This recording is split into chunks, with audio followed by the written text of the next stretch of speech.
আমি আসলতে আজি এই অনুষ্ঠানৰ লগত ৰজিতা খুৱাই আমি 5ডাল মূল্যৱান গছ ইয়াত ৰুম বুলি পেলাই থিৰাং কৰিছোঁ আৰু গছ কিজোপা নামাকৰণো কৰা হৈছে সত্য ধৰ্ম শান্তি আৰু প্ৰেম অহিংসা এই 5টা পঞ্চশীলৰ যেতিয়া আমি তাৰে কাৰণে প্লেটো বনাই এইজোপা আসলতে আমাক দিছে সোণাপুৰ মহাবিদ্যালয়ৰ অৱসৰপ্ৰাপ্ত উপাধ্যক্ষ লগতে আমাৰ জ্যেষ্ঠ নাগৰিক মঞ্চৰ বৃহত্তৰ ডিমৰীয়া জ্যেষ্ঠ নাগৰিক মঞ্চৰ মাননীয় উপসভাপতি ডক্টৰ বিপুল বৰাই তেখেতে নিজে লৈ আহিব আমি ইতিমধ্যে গাঁত খান্দা বাকীখিনি কাম কৰি থৈছোঁ তেখেত অহাৰ পিছতে তেখেত আহি পাবই লাগে আহি পাবহিয়ে এই অনুষ্ঠানখিনি হৈ যোৱাৰ পিছতে বৃক্ষৰোপণৰ পিছতে আমাৰ নিজা অনুষ্ঠান অন্তৰংগ আলাপ অনুষ্ঠান গতিকে এই বৃক্ষৰোপণ কথাটো ক'বলৈ ৰৈ গৈছিল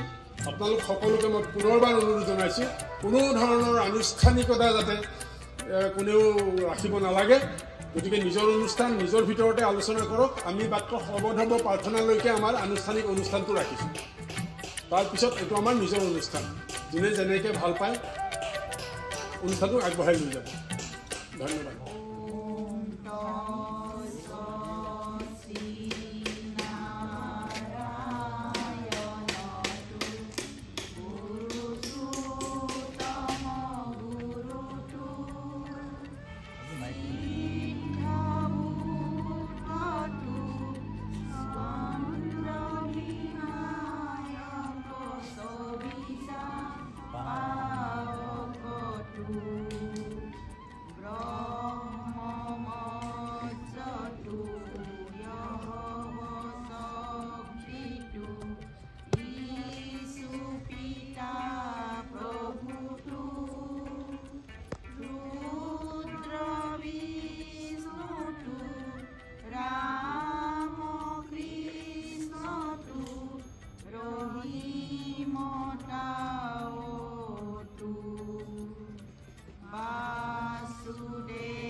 এই শ্ৰদ্ধাঞ্জলি কাৰ্যসূচীত অংশগ্ৰহণ কৰিবলৈ পাই মই নকৈ আনন্দিত হৈছোঁ এই অনুষ্ঠানত উপস্থিত থকা ডিমৰীয়া জ্যেষ্ঠ নাগৰিক মঞ্চৰ সকলো সন্মানীয় ব্যক্তিকে মোৰ অশ্ৰদ্ধা প্ৰণাম জনাওঁ লগতে এই গান্ধী আশ্ৰমৰ কৰ্মসকলকো মোৰ প্ৰণাম জনাওঁ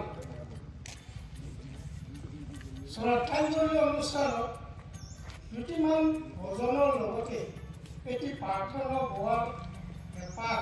লৈ ইয়াত উপস্থিত হৈছিলোঁ আপোনালোকক সহযোগ কৰিব বৰ্তমান অসমৰ চুকে কোণে নামঘৰ মঠ মন্দিৰ আৰু ধৰ্মীয় অনুষ্ঠানসমূহত বিশেষভাৱে পৰিৱেশন কৰা বা প্ৰচলিত এটি প্ৰাৰ্থনা শ্ৰী শ্ৰী মাধৱদেৱ গুৰুজনাৰ নামঘোষাৰ একাটি পঢ়িয়ে সকলোৰে মনত সাঁচ বহুৱাইছে আনন্দৰ খৰক যোগাই আছে সেই ঘোষাপাতিৰে এটি প্ৰাৰ্থনা ময়ো আপোনালোকৰ আগত গুণগুণাই দিব বিচাৰিছোঁ নাজানো আপোনালোকৰ হৃদয় জয় কৰিব পাৰোঁ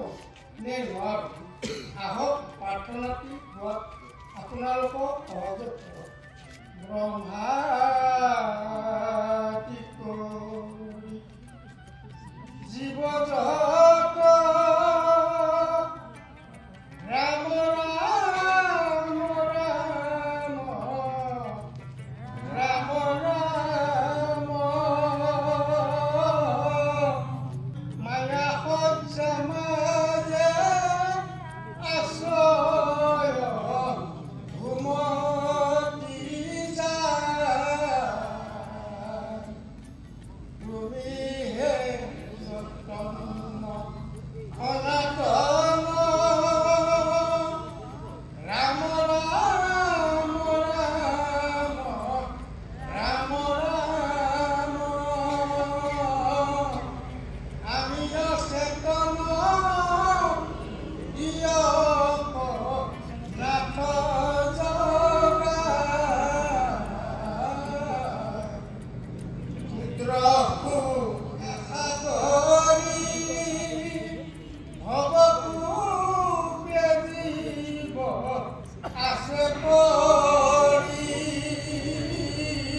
মোৰ